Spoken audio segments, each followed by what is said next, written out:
Okay so अस्सलाम वालेकुम। Well in this video will take a look at the polycystic kidney disease. इसमें दो forms होती हैं, adult and child. Adult polycystic kidney disease autosomal dominant होती है, तो डेफिनेटली उसकी अकरेंस भी ज़्यादा होती है as compare to childhood polycystic kidney disease जो कि ऑटोसोमल रिसेसिव होती है। ठीक है, अच्छा, ऑटोसोमल डोमिनेंट का ये मतलब है कि अगर एक भी डिफेक्टिव एलील किसी पेरेंट से चाइल्ड में ट्रांसमिट हो जाए तो that will result in the occurrence of this disease. जबकि ऑटोसोमल रिसेसिव में both the alleles have to be defective in order for the defect to occur. ठीक है, अच्छा, इसकी तो एक्सप्लेनेशन पढ़ लेते हैं कि तो adult polycystic kidney disease characterised by multiple expanding cyst affecting both the kidneys. Bilateral होती है डिजीज़ और अल्टीमेटली डिस्ट्रॉय कर देती है इंटरवेनिंग पैरेन्काइमा को। एट द एंड यही होता है कि पूरी किडनी में जस्ट हमें सिस्ट ही नज़र आ रही होती है, एज यू कैन सी है, और जो इंटरवेनिंग पैरेन्काइमा होगा उसका या जो वहाँ पे ट्यूब्यूल्स ग्लोमेरुलाई पड़े उनका फंक्शन बिल्कुल इम्पेयर हो जाएगा और अल्टीमेटली हाइपरटेंशन से या फिर किसी और किडनी फेलियर से, यूरीमिया से पेशेंट की डेथ हो जाएगी। ठीक है, एनीवे इसमें यही है कि जो इनहेरिटेंस में एटलीस्ट दो ऑटोसोमल डोमिनेंट जीन्स, मतलब अगर one of the two autosomal dominant genes की इनहेरिटेंस हो जाए,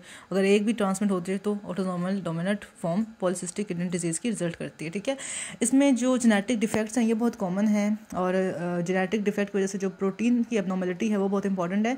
तो 85 to 90% ऑफ द केसेस में जो ये ऑटोसोमल डोमिनेंट फॉर्म है, इसकी जो adult form polycystic kidney disease की, ये होती है due to mutation in the PKD1 gene. Now PKD1 gene is present on the short arm of chromosome 16 और इसकी जो सेकंड फॉर्म है जो कि 15 to 20% ऑफ केसेस में या 10 to 15% ऑफ केसेस में प्रेजेंट होती है म्यूटेशन इन PKD2 जीन। अब इसको हम APKD1 भी कहते हैं और APKD2 भी कहते हैं। सिंपली हम इसको पॉलीसिस्टिक किडनी डिजीज़ 1 जीन या पॉलीसिस्टिक किडनी डिजीज़ 2 जीन कह सकते हैं। ठीक है, बट मोस्टली PKD1 में म्यूटेशन होती है, बट 10 to 15% ऑफ केसेस में PKD2 जीन में म्यूटेशन हो सकती है। ना जो PKD1 जीन है ये कोड करती है फॉर द प्रोटीन पॉलीसिस्टिन 1, जबकि PKD2 जीन जो है ये कोड करती है फॉर प्रोटीन पॉलीसिस्टिन 2। ठीक है, अब ये दोनों के बारे में हम ये कहते हैं कि दोनों ही ट्रांस मेम्ब्रेन प्रोटीन्स हैं और जो पॉलीसिस्टिन 1 है ये एक लार्ज प्रोटीन है जबकि पॉलीसिस्टिन 2 एक स्मॉल प्रोटीन है। ठीक है, क्रोमोसोम नंबर 16 पे म्यूटेशन हो रही है, क्रोमोसोम नंबर 4 पे म्यूटेशन हो रही है और बस बाकी इसकी डिटेल्स देखते हैं। तो जो पॉलीसिस्टिन 1 प्रोटीन है ये एक लार्ज एक्स्ट्रा, ये ना वैसे तो ट्रांस मेम्ब्रेन प्रोटीन है ना, ठीक है, ये मेम्ब्रेन एसोसिएटेड प्रोटीन है और इसकी एक एक्स्ट्रासेलुलर डोमेन होती है जो फिर इसके बाद और सेवरल इसमें ट्रांस मेम्ब्रेन रीजन्स होते हैं। ठीक है, जो एक्स्ट्रासेलुलर डोमेन होती है वो बाइंड करती है टू द एक्स्ट्रासेलुलर मैट्रिक्स, मतलब अगर इस प्रोटीन में एब्नॉर्मलिटी आएगी तो एक्स्ट्रासेलुलर मैट्रिक्स में भी एब्नॉर्मलिटी आएगी। ठीक है, अच्छा, जो पॉलीसिस्टिन 1 अगर ये एब्नॉर्मल फॉर्म में है पॉलीसिस्टिन 1 तो ये करती क्या है, ये लोकलाइज होती है to the primary cilium of the tubules. अब हमें पता है जो ट्यूब्यूल्स है किडनी के, उसका जो ल्यूमिनल कंपोनेंट उन ट्यूब्यूल्स का, जो ल्यूमिनल सेल्स हैं ट्यूब्यूल्स में, ठीक है, उनमें होते हैं प्रेजेंट सीलिया। ठीक है, तो मेनली ये जो एबनॉर्मल प्रोटीन होती है ना पॉलीसिस्टिन 1, ये लोकलाइज कर देते हैं towards the cilia of these tubules. ठीक है, तो हम यही यहाँ पर भी कह रहे हैं कि अच्छा, ये पॉलीसिस्टिन 1 लोकलाइज होती है to the primary cilium of the tubular cells. जो ट्यूबुलर सेल्स है ना वहाँ की जो सीलिया है वहाँ पर लोकलाइज होती है और इसके अलावा जो नेफ्रोसिस्टिन होती है, हम यहाँ पर पॉलीसिस्टिन की बात कर रहे हैं ना, जो ऑटोसोमल रिसेसिव फॉर्म होती है ना पॉलीसिस्टिक किडनी डिजीज़ की, उसमें फाइब्रोसिस्टिन्स होते हैं और जो मेडलरी फॉर्म है ना सिस्टिक डिजीज़ की वहाँ पर नेफ्रोसिस्टिन्स होते हैं। ठीक है, ये आपको बताना चाहिए। अच्छा, जब ये लोकलाइज कर देगी इटसेल्फ टू द सीलिया तो होगा क्या, इसलिए हम ये कहते हैं कि जो पॉलीसिस्टिक किडनी डिजीज़ है ये मेजरली अफेक्ट कर रही होती है सीलिया को, ट्यूबुलर एपिथेलियम, इसलिए हम इसको सीलियोपैथी भी कहते हैं इस डिजीज़ को। ठीक है, अच्छा, सीलिया हेयर लाइक ऑर्गेनल्स हैं जो प्रोजेक्ट करते हैं to the lumina from the apical surface of the tubular cells. ठीक है, और ये जो सीलिया होते हैं ये एक्ट करते हैं the mechano sensors of the fluid flow, मतलब ये सीलिया डिटेक्ट करते हैं कि हाँ भाई फ्लूइड फ्लो बहुत ज़्यादा है या कम है, उसी की बेसिस पे इसने रीअब्जॉर्प्शन को, सिक्रीशन को ऑल्टर करना होता है। ठीक है, अच्छा, चूंकि अब ये जो एबनॉर्मल पॉलीसिस्टिन प्रोटीन है ये लोकलाइज हो रहे टुवर्ड्स द सीलिया, तो ये क्या करेंगी, ये डिफेक्ट्स प्रोड्यूस करेंगे with in the mechano sensing. ठीक है, मतलब मैकेनो सेंसिंग प्रॉपर नहीं होगी तो उससे होगा ये कि जो डाउन स्ट्रीम सिग्नलिंग होती है लाइक कैल्शियम इन्फ्लक्स में एब्नॉर्मलिटीज प्रोड्यूस होंगी तो डिसरेगुलेशन होगी सेल पोलैरिटी की, प्रोलिफरेशन की, सेल टू सेल और सेल टू मैट्रिक्स एडहेशन की। ठीक है, अच्छा, अब होगा कि ये केस सिंपली अगर मैं आपको एक्सप्लेन करने की कोशिश करूँ कि ये ट्यूबुलर एपिथेलियम था, वहाँ पे कुछ ट्यूबुलर सेल्स थे, वहाँ पे सीलिया पड़ा था, सीलिया के अंदर ये इसने डिफेक्ट प्रोड्यूस किया इस पॉलीसिस्टिन 1 ने, और जब डिफेक्ट प्रोड्यूस हुआ तो जो मैकेनो सेंसिंग फंक्शन था सीलिया का इम्पेयर हो गया, जो कैल्शियम इन्फ्लक्स था वो ज़्यादा हो गया। ठीक है, कैल्शियम इन्फ्लक्स एबनॉर्मल हो गया, ज़्यादा हो गया। जब कैल्शियम इन्फ्लक्स ज़्यादा हो उसके नतीजे में एक तो सेल एडहेशन एबनॉर्मल होगी, सेल प्रोलिफरेशन शुरू होगी, सेल पोलैरिटी डिरेंज्ड होगी और सेल टू सिस्टोप्लाज्मिक मैट्रिक्स एडेशन भी अफेक्ट हो रही है, ठीक है। अच्छा, जब इंट्रासेलुलर कैल्शियम ज़्यादा होगा तो उसकी वजह से प्रोलिफरेशन भी ज़्यादा होगी सेल्स की और सिक्रेशन भी ज़्यादा होगी सेल्स का। प्रोलिफरेशन भी ज़्यादा होगी, सिक्रेशन ज़्यादा होगी, नतीजे में क्या होगा, सिस्ट बन जाएंगी, ठीक है।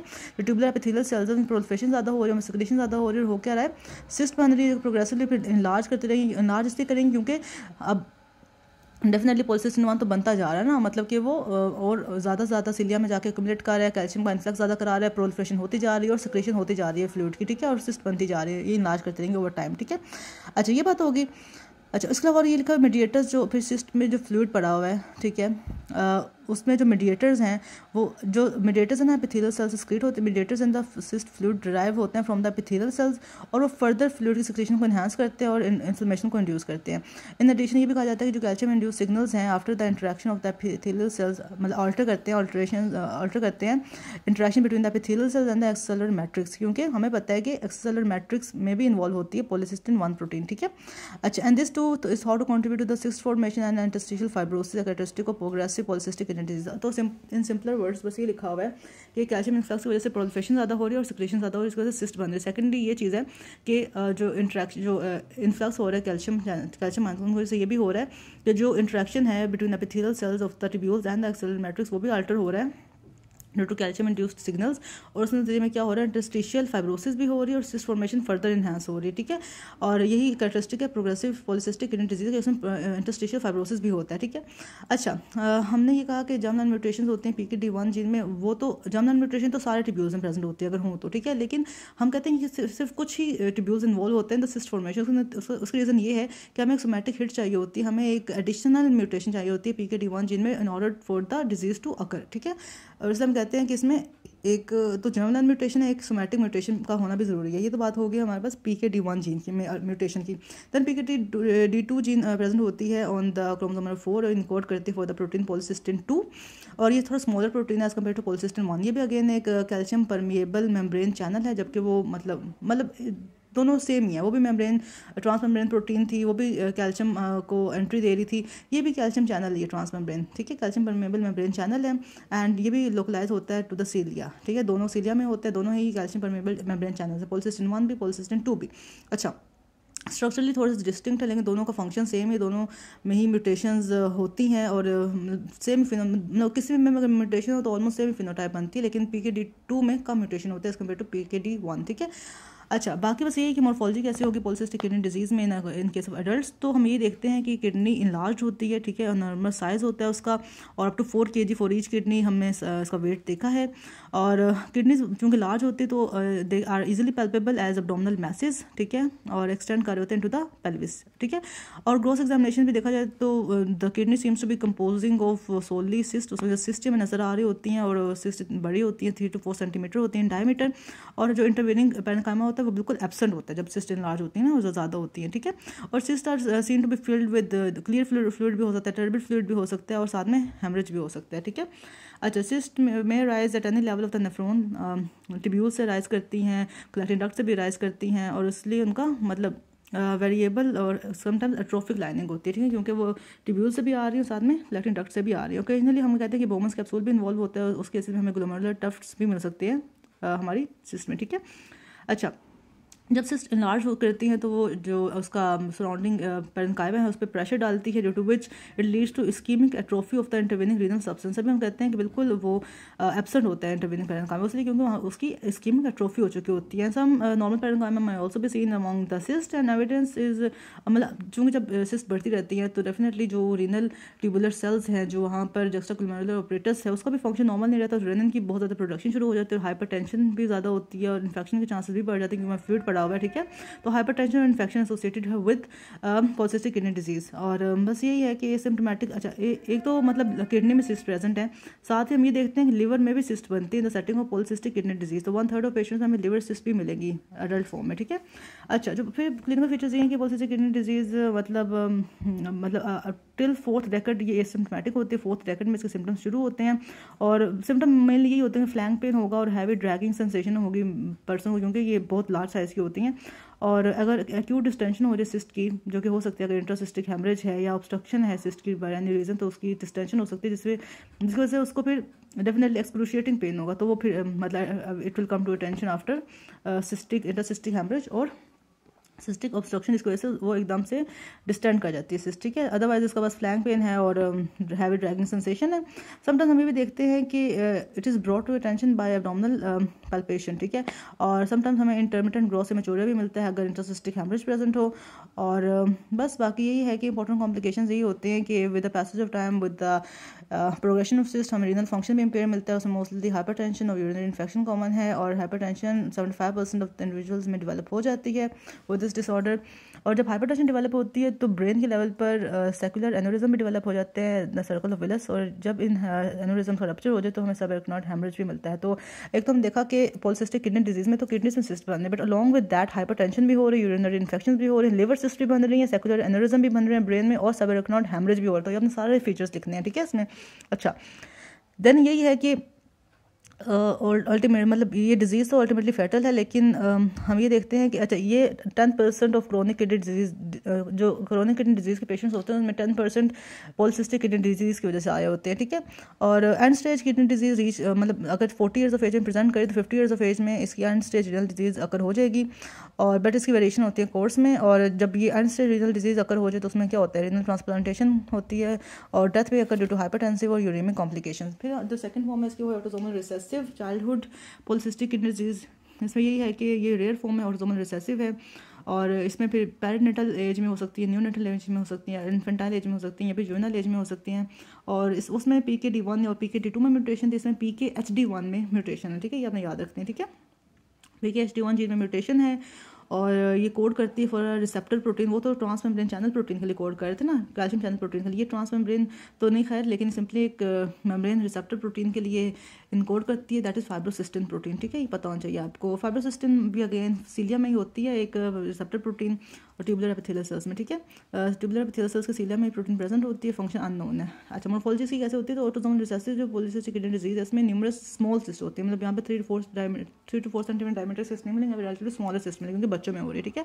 और ये सिस्ट अगेन कॉर्टेक्स में भी होती है, मेडला में भी होती है, इट गिव्स द किडनी या स्पॉन्ज लाइक अपीयरेंस, ठीक है। ये पता होना चाहिए कि किडनी कॉर्टेक्स में भी होगी, मेडला में भी होगी, स्पॉन्ज लाइक अपीयरेंस देगी। इसमें हमें नजर आता है कि डायलेटेड एलोंगेटेड चैनल्स होते हैं at right angle to the cortical surface, completely replace the medulla and cortex, ठीक है। कॉर्टिकल सरफेस राइट एंगल पे एलोंगेटेड डायलेटेड चैनल बने होंगे लाइक दिस, और ये कंप्लीटली रिप्लेस कर लेंगे कॉर्टेक्स को और मेडला के सेल्स को। लेकिन ये क्यूबोइडल सेल्स से लाइन होता है, यूनिफॉर्म लाइनिंग होती है इनकी बाय द क्यूबोइडल सेल्स, ठीक है। और इसके एलोंगेटेड डायलेटेड चैनल्स होते हैं। और मतलब अच्छा, यहाँ पे चूंकि क्यूबोइडल सेल्स से लाइन होते हैं तो हम ये कहते हैं कि इनका जो एरिया ऑफ ओरिजिन है वो कोलेक्टिन ट्यूब्यूल, कोलेक्टिन ट्यूब्यूल हमने क्यूबोइडल एपिथेलियम देखा था, ठीक है। तो बस ये बताना चाहिए कि जो बच्चों में जो चाइल्डहुड पॉलिसिस्टिक किडनी डिजीज है ये राइज करे फ्रॉम द कलेक्टिंग ट्यूब्यूल्स, ये इंपॉर्टेंट है, ठीक है। और डिजीज अगेन बायलेटरल होते हैं just like the adult variable. और इसमें यही है कि हमें multiple epithelium line liver cyst भी मिलती है, ठीक है। तो इसमें जैसे उसमें हमने लिवर सिस्ट की बात की थी, यहाँ पर भी बहुत इंपॉर्टेंट फाइंडिंग है कि एपिथेलियम लाइन लिवर सिस्ट मिलती है, जो और साथ में प्रोलिफरेशन में मिलती है पोर्टल बाइल डक्ट से। तो पोर्टल बाइल डक्ट की भी प्रोलिफरेशन हो रही है, और साथ में लिवर में भी एपिथेलियम लाइन सिस्ट बन रही हैं। क्लिनिकल फीचर्स इसके यही हैं कि पेरिनेटल और नियोनेटल फॉर्म ज़्यादा कॉमन है, ठीक है। और बस एट बर्थ प्रेजेंट करती है, या यंग इन्फेंट्स में मतलब मे डाई क्विकली क्योंकि हिपैटिक और रीनल फेलियर हो सकता है, क्योंकि हिपैटिक सिस्ट भी है, रीनल सिस्ट भी हैं। और जो पेशेंट सर्वाइव कर भी जाते हैं उनमें लिवर सिरोसिस डेवलप हो जाती है, कहते हैं कॉन्जेंटल हिपैटिक फाइब्रोसिस, ठीक है। अच्छा, देन इसमें जो सिस्टिक डिजीज से रिलेटेड जो पैथोमा में बातें लिखी वो यही हैं कि इनहेरिटेड डिफेक्ट है leading to bilateral enlarged kidneys with cyst in the renal cortex and medulla. जो ऑटोसोमल रिसेसिव फॉर्म है वो इन्फेंट्स में होती है, और वर्सनिंग रीनल फेलियर है, हाइपरटेंशन है, और पोर्टर सीक्वेंसी भी, पोर्टर सिंड्रोम भी हो सकता है उनमें। और हमें कॉन्जेंटल हिपैटिक फाइब्रोसिस भी मिलती है ड्यू टू, जिस वजह से पोर्टल हाइपरटेंशन भी होती है, और हिपैटिक सिस्ट भी मिलती है, मतलब हिपैटिक सिस्ट भी है और हिपैटिक फाइब्रोसिस भी है इसकी वजह से, ठीक है।